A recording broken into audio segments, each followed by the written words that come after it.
Yeah, it's all intro. Welcome back.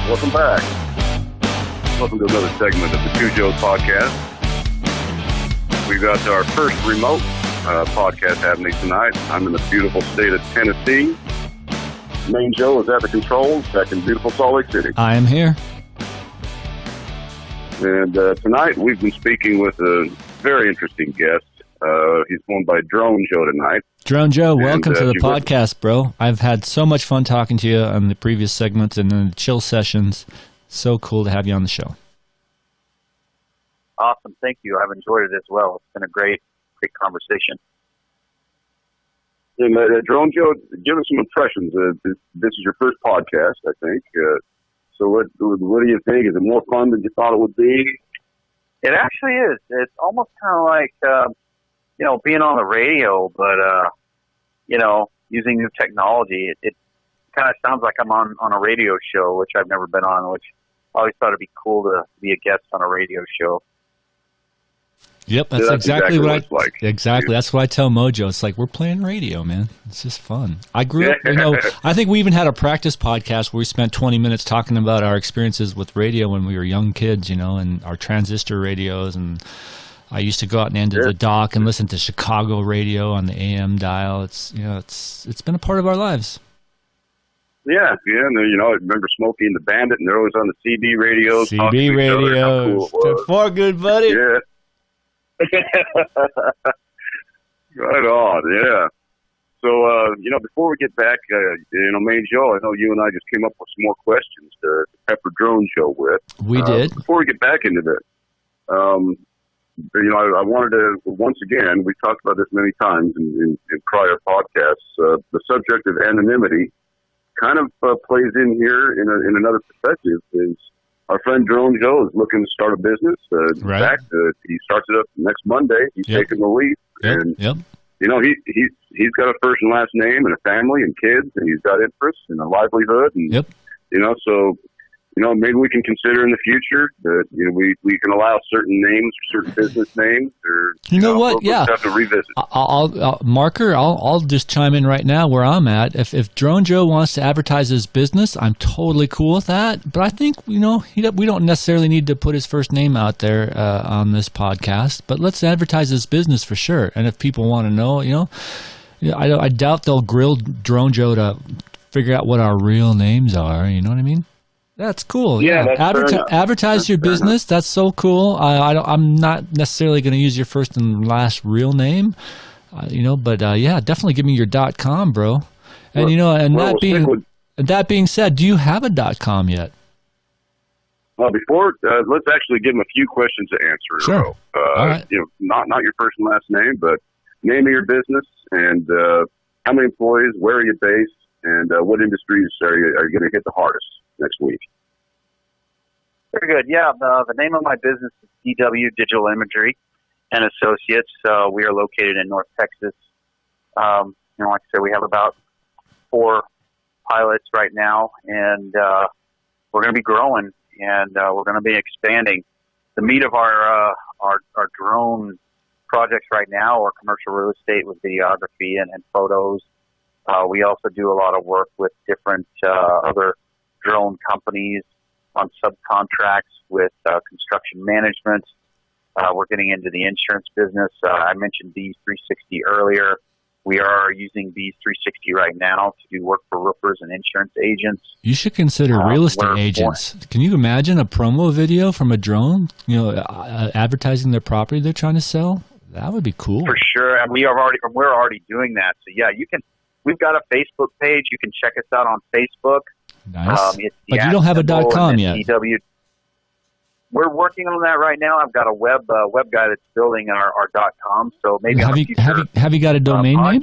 Have you purchased a domain? We do have a domain. Well, our domain is just dwdigitalimagery.net, and DW. If you go there right now, dwdigitalimagery.net. Perfect. If you go there right now, you'll see the page that my webmaster. He's a good guy. He's working on it right now, and he's going to have it built, I think, at the end of this week. So right now, it's just got a generic scan of a WordPress page. Yep. But he is building us up, and then we're going to link that to our Facebook page, which is just, like I said, the @ symbol and then dwdigitalimagery.net. And so, we're excited.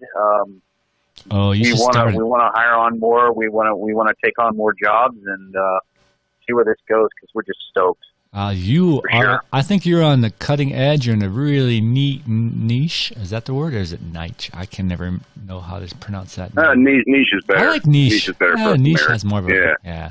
You're in a very cool niche, and I think you are going to succeed, my friend. Thank you, sir. And once again, I appreciate you guys allowing me to join this podcast. This is pretty cool. It's been our pleasure. Yeah, absolutely. Yeah. This is really our bread and butter. We're trying to get ourselves out there, and the way to do it is, repeated content and interesting content. We want to be certainly been interesting. We want to be YouTubers, and that's what we're trying to do. We're trying to generate content. We're trying to introduce the YouTube landscape with different perspectives, I never knew that a drone pilot was an actual valid profession. From talking to you in our chill session, basically what I found out, and correct me if I'm wrong, but from our conversation with DroneJoe, if you want to be a drone pilot, it'll run you about $2,500 to buy a decent drone, get experience, and $1,000 for the accreditation course. That's about right. Yep, for all your training, your ground school, and any tutoring that you might have to go through, and then all the equipment that you're going to have to purchase. Then on top of that, I forgot to mention, my apologies, but you will have to have insurance. Insurance is required. How can I forget insurance? Glorious insurance. Yeah, glorious insurance. Insurance is not bad. Insurance on all of our drones, each drone runs us about $1,200 a year. I want to give a shout out to Transport Risk out in the Denver, Colorado area. Nice. They are the primo company right now to buy drone insurance. So folks out there, if you're thinking about getting insurance, please go to Transport Risk. They're amazing. There are a lot of companies out there right now. When you go fly, they ask if you want to buy on-demand insurance right then when you fly. That's kind of risky because you don't know what you're buying. You don't know what kind of coverage that might be negated in your contract or might be allowed. Then all of a sudden you've crashed and you're trying to get compensation. And then, the on-demand insurance company says, well, you didn't read the fine print when you just signed up that we don't cover that. So I definitely recommend Transport Risk. They are joined with a lot of the major underwriters like Allianz and Global and Star, which are major aviation insurance underwriters that are out there. So, wow, golden advice. You guys might want to do a marker on that and come back to that. Great advice from DroneJoe. Thank you very much for that. DroneJoe and Name Joe, we've got. We were talking some other great stuff. We just mentioned the cost of getting into a drone program, getting your training, getting your license, and really becoming legal to engage in commercial activity. Commercial drone pilot, for like the police department, hospitals, maybe even in the future. I don't know if maybe they have them already for firefighters out in California are going to be needing them. Yeah. You bet. For real estate agents making really cool content for their YouTube pages or whatever they have online. Sure. And the list goes on. The question becomes there. Yeah, it does. It's something to cover also, and this might be helpful to our listeners, Nate Joe. It's with any industry, whether burgeoning or established, there's always going to be the hucksters out there that will buyer beware, sad but true. Yeah. So, DroneJoe, can you speak to that? You've been in the industry for a while. Have you been suckered in, or were you smart enough to spot the scam coming? Yeah, I've been close to being suckered in. Social media is a big one right now. There are a lot of people that troll individuals either on LinkedIn or Instagram or Facebook that are going out there and they're watching what you're looking for. And if they see that you're hitting up drone pages and trying to link up with other folks, they will basically pop in on your page and say, come get your drone certification. We could set up your whole business and everything. And then, I've had some friends that have fallen for it and they've been charged out the wazoo $1,000 which should have never happened. So, yeah, beware of those folks, for sure. It's so tough, to know. But, yeah, common sense and look for references. I always try and find references and reviews online. Indeed. Is there a way to spot them? I mean, me and Joe and I wouldn't have a clue. How do you spot a scam drone?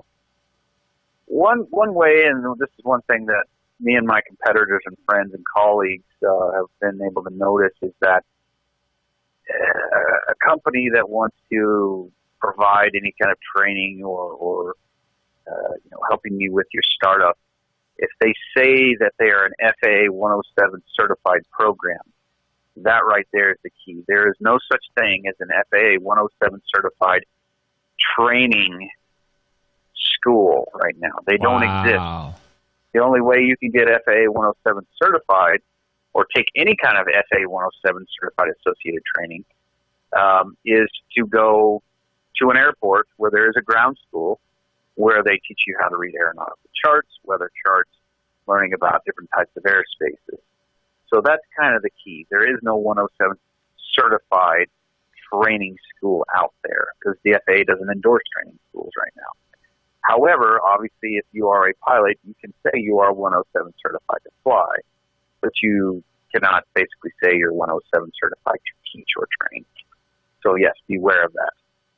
Wow. So these guys sound like they're not only shysters, but sounds like they're violating the law and using the FAA, name that way. For sure. Yeah. There's been a few of them that even have put the FAA's seal and logo on their school materials, which is a no-no. Wow. We've seen that happen, too. We shake our heads and we're like, yeah, it sounds like the government just doesn't have the resources to try and enforce that or pursue every, injustice in that way. That's just too bad. But, yeah, so beware out there, people.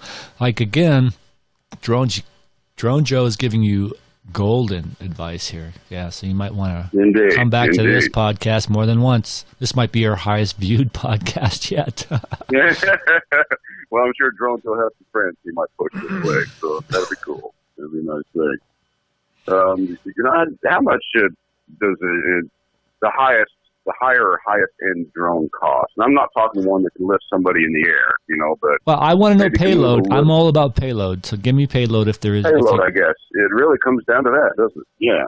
Go ahead, DroneJoe. Well, only sometimes, because some drones, most drones I'm imagining, are specifically made for taking photos, high-resolution HD photos. For sure, yeah. So, you do have some of the top-end drones out there, though, that can carry a little bit heavier payloads as far as LiDAR sensors and heavier cameras, dual camera systems that weigh a lot. Cameras are payload, and those are typically your M series. So that's anywhere from your M100 to your M210, your M200, your M600. What's the price range in there?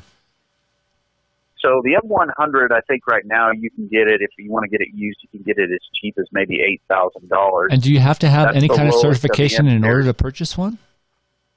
No, you don't. It's a DJI. Wow. So no, you just better know what you're doing because it's a high investment. But yeah, it goes from there to the 100, and then it goes all the way up to what we call the M210. And the M210 out of the box will run you about 20 to 25 grand. Then if you want to buy the nice camera that's separate from the M210, that's another 10 grand. So you already racked up about 30 to 35,000. And can it handle more payload than just the camera?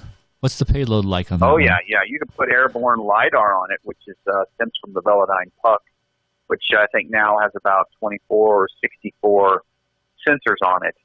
And those run about another 40 to 60,000 just for that sensor. So you can see how you're racking up.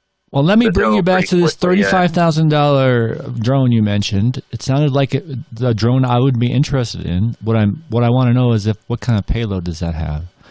I mean, it has a super deluxe camera, but is there any additional payload available to me? No. That's once you buy the nice, Zenmuse camera that goes with it. That's pretty much it. If you want to get other payloads, you have to pay for those separately. Mm-hmm. It's kind of like when you bought a toy as a kid when it says battery's not included. Well, unfortunately, with the M210, its camera's not included. So can you give me an idea how much this drone would cost that flies between hospitals delivering transplant organs?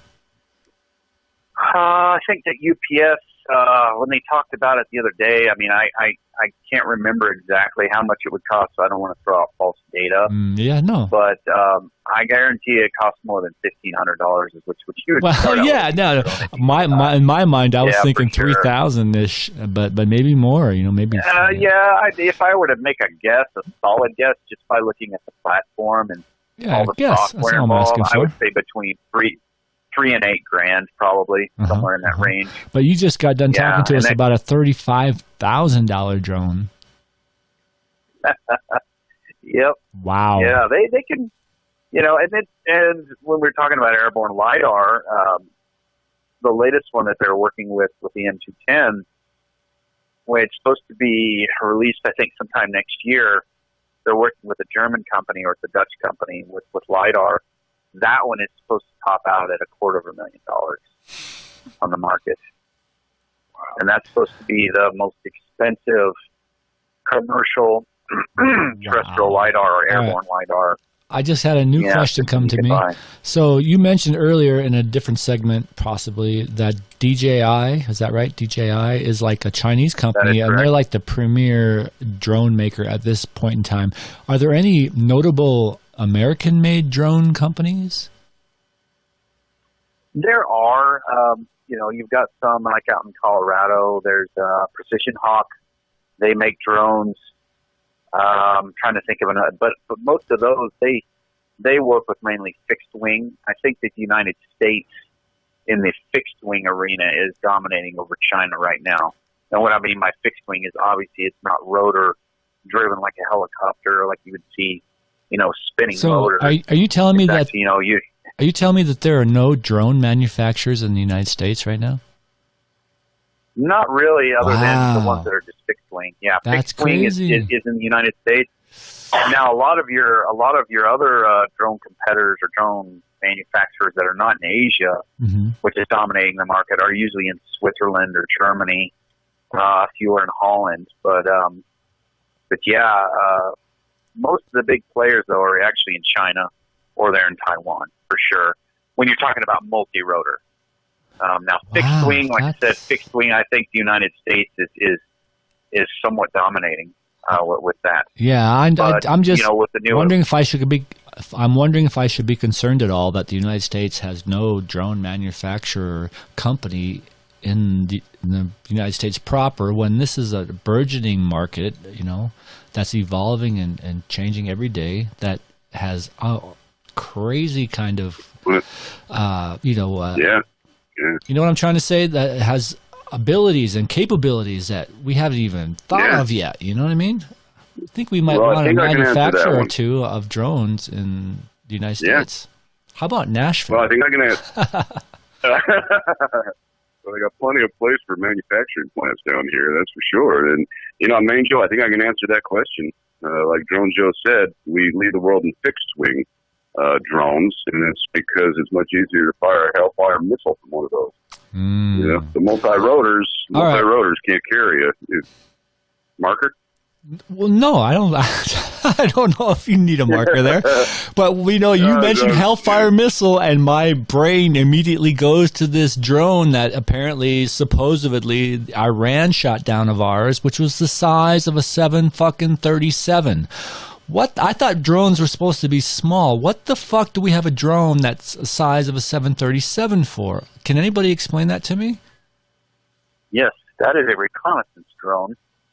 And the reason why it's so big is because it's carrying large payloads of reconnaissance equipment on it that can actually reach further out than any of the domestic civilian drones have right now, because it's obviously military. So that thing's just freaking loaded with electronics? Oh, yeah. Wow, that's mind-blowing to me. It's loaded with radar jamming systems. It's loaded.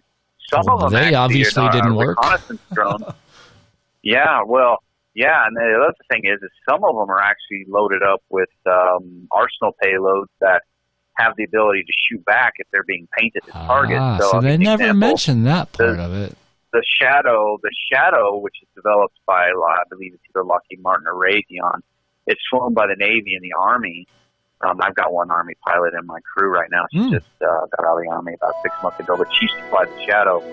And she told me that the Shadow mainly was a reconnaissance drone, but sometimes it would weaponize it as a deterrent. Whenever it was being shot at, it actually could return fire as it could get away or stop whatever it was trying to shoot it down.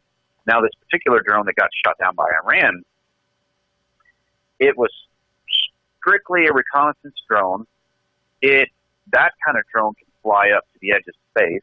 Yeah. It has all the sensors on it that they have the ability to basically still make it down to the ground and see everything without you seeing it. Uh-huh. And it just so happens that I think that maybe we as a nation got a little bit arrogant with our technology. Maybe complacent. Complacent, yeah. Yeah, complacent a little bit. And we thought, hey, we could just fly a little bit lower than normal. And, a little bit closer to the edge. Nobody's going to mess with us. Right. Yeah, and then sure enough, boom, we got hit. So, it sucks. I'm not going to deny that. It stinks, but it is what it is, So. Yeah, well, then it comes down to the response, and that's, I guess, where we're at right now. But I don't know if we need to go there. We're at 21 minutes. We can maybe just escape that little topic, and let's just phase on out and have a little chill session, and we'll come back for another segment, hopefully. The Two Joes podcast coming at you. Thank you. Thank you for joining.